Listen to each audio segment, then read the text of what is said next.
What's up? It's your boy Carcino here, and like I said, if you want to support the page, definitely click the link in the description box after the video and donate to the page.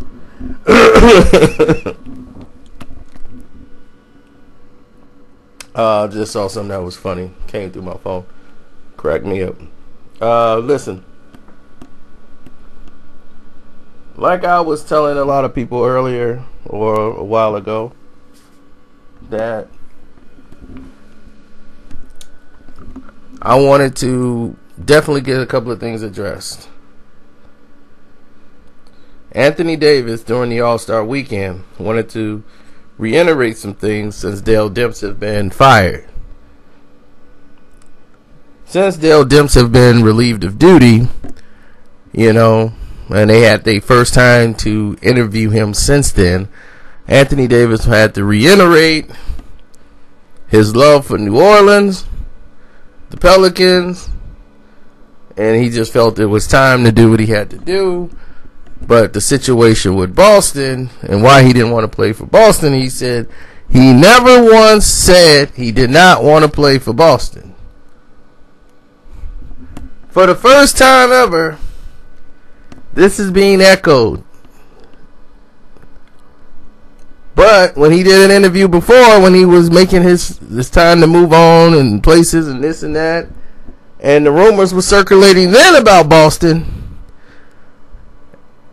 he never mentioned once about anything about Boston. And his father, when it leaked out to the press that my son does not want to go to Boston, I don't want my son to go to Boston after the way they treated Isaiah Thomas, after all he's done for him and the way they just traded him, I don't want my son to play for Boston. He did not come out and denounce his father's statement. He didn't say anything, which meant basically you agree with what your father's sentiments was about Boston, and why would your father just come out of the blue and say these statements? So now what has changed?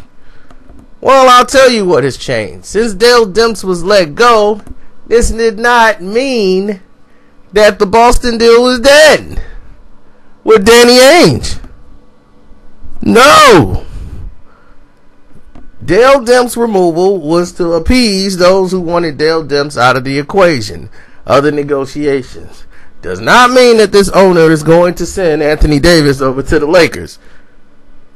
The Boston Celtics still might be the one that he goes to. And he wants to make the case like, look, I'm open to play for anybody. I have no bias against anyone. So when the deal goes down and he goes to Los Angeles, he can say, okay, you did that because you didn't want to go to Boston. Boston had a better deal, but since you didn't want to play for Boston, he don't want to have that bad stench on his name, which is already kind of messed up right now, of him being looked at as a selfish person. Now, the deal and the terminology of things that I've been hearing is that he still can go to Boston. There is no set deal in place that is going to send him to the Los Angeles Lakers. That is a fact, even with the owner as they try to recruit other people to come in.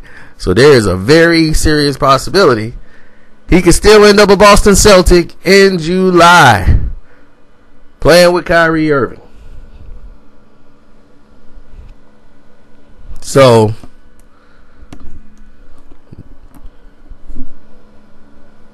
Tatum might get his wish. He'll be in New Orleans. He'll be the main star over there, and he would fit in well over there with New Orleans. Him, Randall had no problem dropping off passes to him. He can flourish. You got Brown to help you out. You got some great players in there. So we'll just have to wait and see. Right? But I just wanted to get that information out to you. It's your boy Carcino. I am out. Deuces.